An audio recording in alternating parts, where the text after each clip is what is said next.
So Cyberpunk 2077 has been delayed again. And I'm not kidding, it really has. It's becoming kind of a meme at this point. I said this last time when I made mention that it had gone gold, and there was still that question, oh, it's going to be delayed again, because it really was becoming a thing online that people were joking about. And then, well, here we are today, where it's now being delayed into December. And there is an interesting reason why, and it does make me question the choice of some of their platforms when it comes to the technical side of this game and some of the struggles just getting it out there. Guys, if you enjoyed this video, make sure you hit that like button, helps out a ton. And if you're new to the Spawn Wave Plus channel, make sure you hit the subscribe button down below. You're going to want to, because there are going to be some interesting videos coming up here in the next week or so. So make sure you are subscribed down there. Let's go over here to the Cyberpunk Twitter account that did put this out here from CD Projekt Red. It says, today we've decided to move the release date of Cyberpunk 2077 by 21 days. The new release date is December 10th.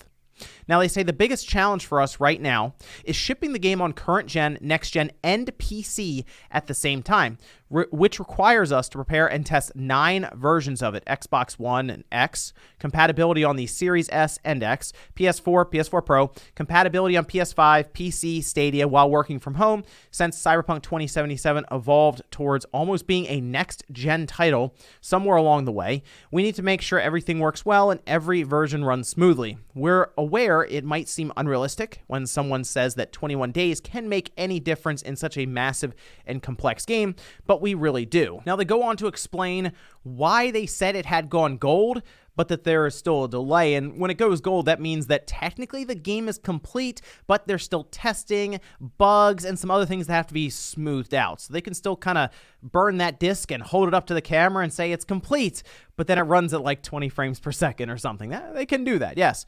So what is the issue here? Well, one, it's certainly a management issue, because they keep underestimating how much time they need to get this game ready to actually put out there to the world. They also talk about 9 different versions. And they said Stadia. Keep in mind, Stadia still needs to be developed for separately, because it is using its own hardware. It's not necessarily just, oh, it works on PC, so it also works on Stadia. They do use some custom hardware over there from AMD. And then, of course, we talk about the PS5, the Xbox Series X, the S, and then the 2013 consoles.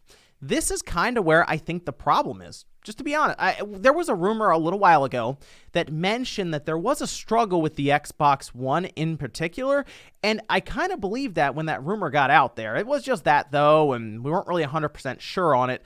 But if you really think about this game, it was announced in 2012. We actually had the 8-year anniversary for the announcement of this game happen just a few months ago. Yeah, we celebrated an anniversary for when Cyberpunk was announced. So the entire generation right now has been about this game coming out, and it might not even really be a great experience on current gen hardware. Now, keep in mind, the Series X and the S and the PS5 will be out in just a few weeks anyway. And, I mean, this game's going to basically release as, I think anyway, a next-gen title.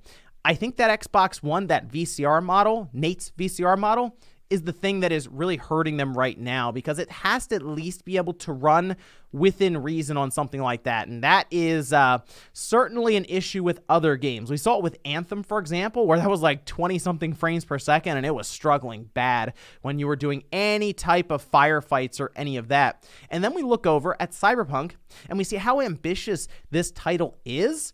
Yeah, I think that's the biggest issue. Now, I think the base PS4 will also still struggle, but probably not nearly as much. Keep in mind, it is still more powerful than the base Xbox One, and we've seen that system do some pretty impressive stuff with things like God of War, but just Cyberpunk in general, as they say themselves, turned into a next-gen game somewhere along the line. It's interesting they said that, by the way, because it's almost like they just kept piling on more and more stuff for this game to try to accomplish, and then we heard that they cut content, so clearly they had a lot in mind for this game, and that's one of the reasons it was announced 8 years ago, and we're still waiting for it to come out. Now, they were working on Witcher 3, of course, alongside of this, and it seemed like at the time they were trying to get that game out first, and then they shifted the overall development to Cyberpunk. but like 21 days. That sounds to me that they probably had some issues in QA, and they stepped back and said, can we fix this in 3 weeks with a patch? Apparently, they're going to try. Now, I do wonder, after that crunch situation, of course, that got out there, and that wasn't great publicity for them, but I feel like most people were like, well, we're so close. The game will come out, and then we'll see from there. But it sounds like developers were still going to be crunching, according to Jason Schreier, after the game came out, just to have a patch ready for it, too. I mean, think about it. We were going to get a next-gen patch at some point. So this is going to be an interesting game when it releases. Now, it's coming out December 10th, which means it will miss the Game Awards for this year.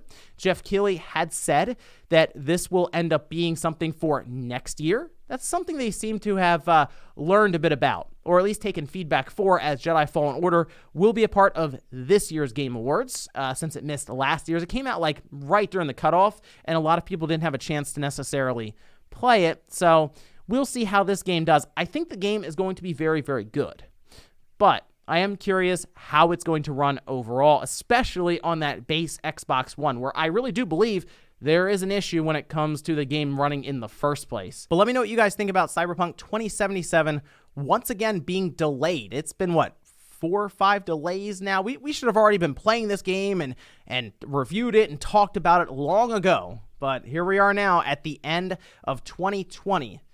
And we still don't have it. So here's hoping the game comes out and it was worth all these delays and all this development time. Thanks, guys, for watching, and I'll see you next time.